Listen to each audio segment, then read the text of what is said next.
Boom, YouTube. What's going on? It's your boy, Booda, back in the building for another Disgaea RPG video. Now, I know. Do I deserve to be making this video? Probably not. I said I was falling off Disgaea RPG, and that is still true. You know, I have not grinded this game at all for the past day or two. Just because I lost a lot of the hype that I had when this game first came out. But it seems that we've got a new character very early, much earlier than the original expectations were set for this guy. We have our first Badass Fest, is what I think it's called. The Fiercest Overlord Festival. It says it's going on. Now, I don't know if I believe this. I just saw this load-in screen, so I wanted to hit record and see what happened. But I think there is an error. I don't think it's actually occurring right now. So we're going to tap the screen and see if this is actually true. We've got our login bonus. I don't even know if I claimed mine from yesterday. Like I said, your boy is slacking on this game. I've got my bro Booda account. We've got the in-game notice right here. So is his banner live, or do we have another situation where we got the paid Raws banner earlier than we were supposed to? That's exactly what it looks like. It looks like we got played again. Bull trend. Oh my goodness. I'm not even going to front. Part of the reason I have lost a lot of interest in this game is because of the slip-ups, the non-stop slip-ups that have been happening since this game launched. Like I said in my info video on Gate of Nightmares, this game is your typical turn-based RPG gacha game, and it just doesn't even hold a candle in my eyes to the game I used to play or main, Seven Deadly Sins Grand Cross. So that already has strikes against it. And just this continuous flop, these continuous, even some minor, some huge flops that Voltrend has been producing while managing this game. It's been pretty sad. Oh, nice. We got a little 2-star. Look at that. We got this little imp. Very cool.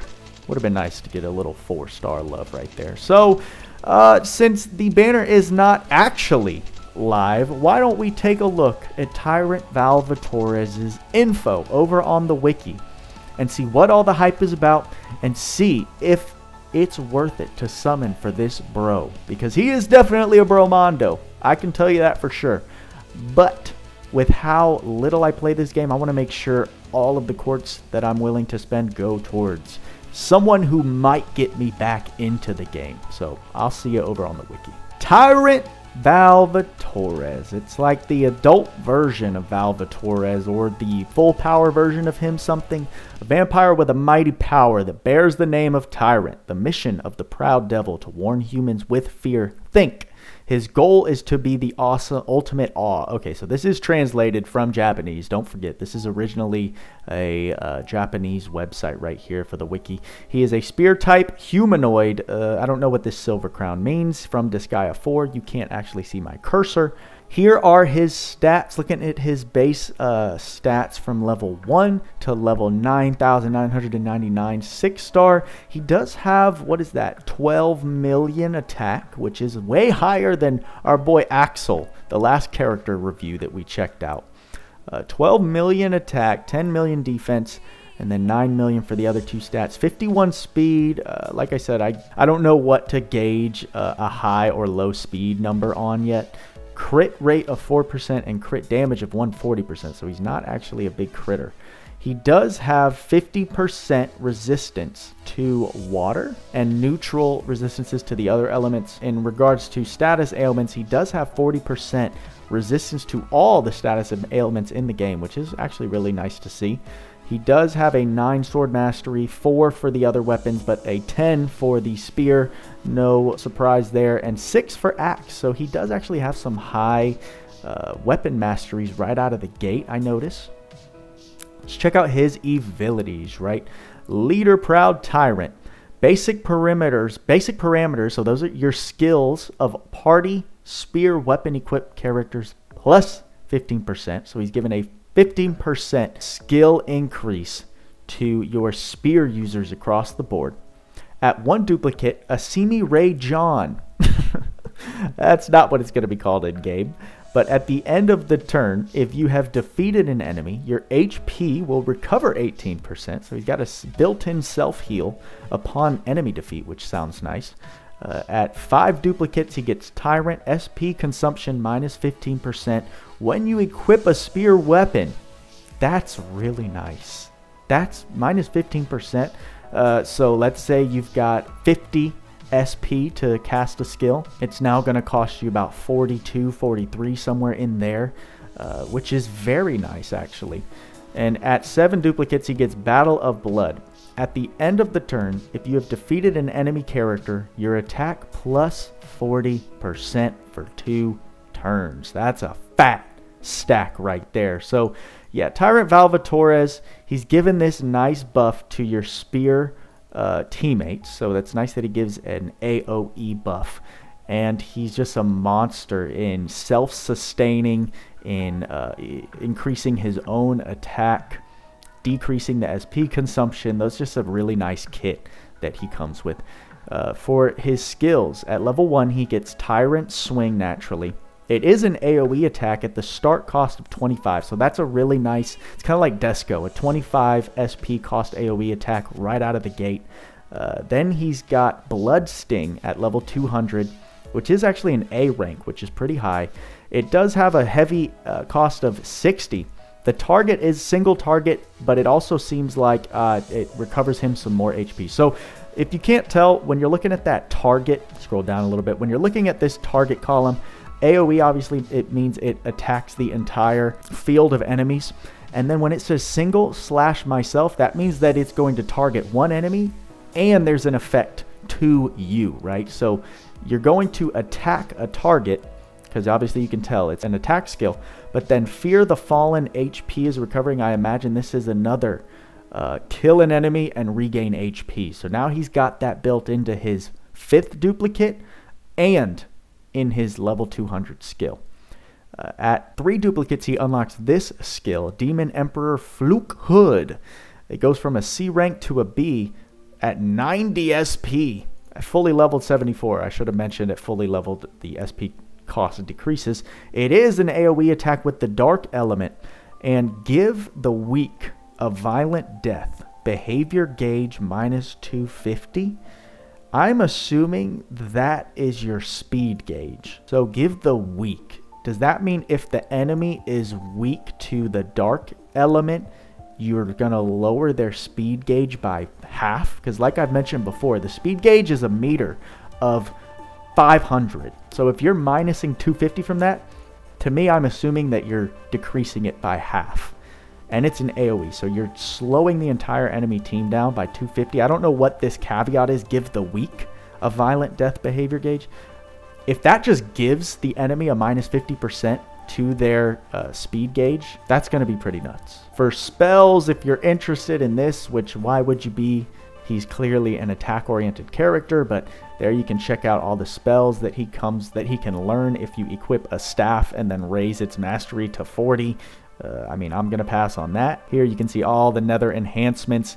Now, what I do know, shout out to Legions Gaming. Like I've shouted him out before. He's the main guy when it comes to my news in this game that I watch. Apparently with these festival units in this game, typically these skill increases at every Nether Enhancement add up to a total of 100%.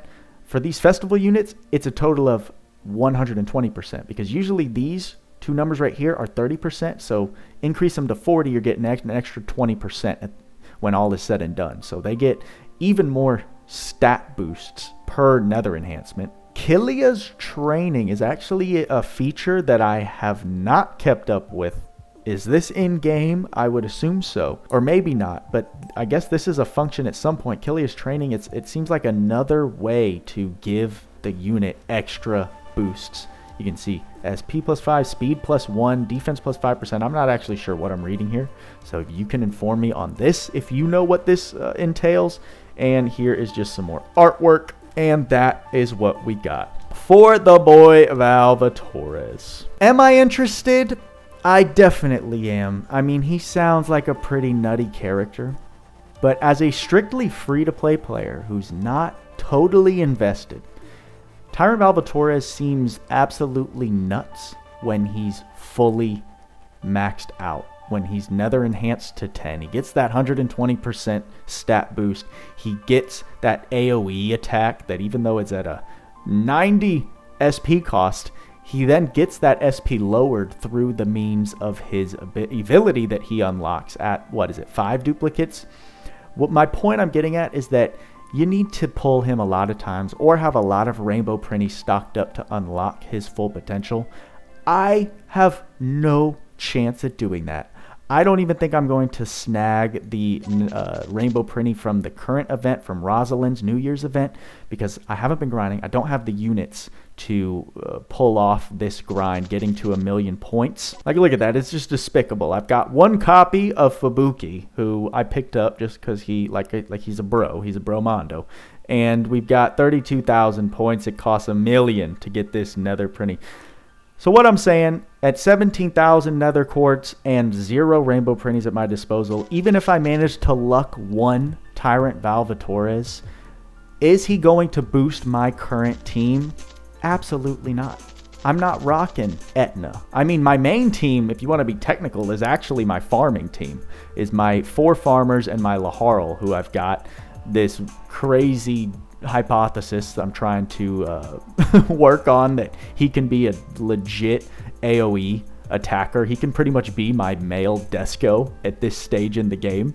I mean, Tyrant Valvatorez would be that because he gets his AoE attack at the start.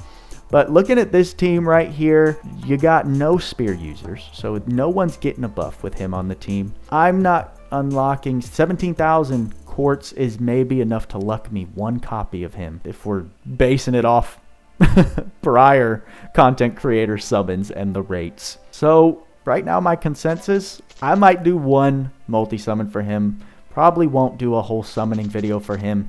If I do manage to pull him, I mean, I'll post it up on Discord or maybe Instagram. So follow me on those 2 platforms. Join the Booda Gang on Discord if you haven't already. I am not sold on Tyrant Valvatorez. I'd rather hoard up whatever gems I grind up in passing and spend for someone like the Demon Overlord Laharl, who I know is an insane party buffer. Those are the characters I have my eyes on. So let me know, are you summoning for Tyrant Valvatorez? Are you still motivated to play this game? Have you dropped it? A lot of you did say you're gonna drop this game real quick, and I can't lie, it's already happening. So it's gonna take a little more. It's gonna take Bolt Trend to stop slipping up the way that they are, and maybe just, I don't know what it would take to get me back really into this game, but I'll keep posting as I see fit on it. So I'm curious to hear your thoughts. And that's all I got for you this time. So, y'all know what I say. Work hard, play harder. See you in the next video.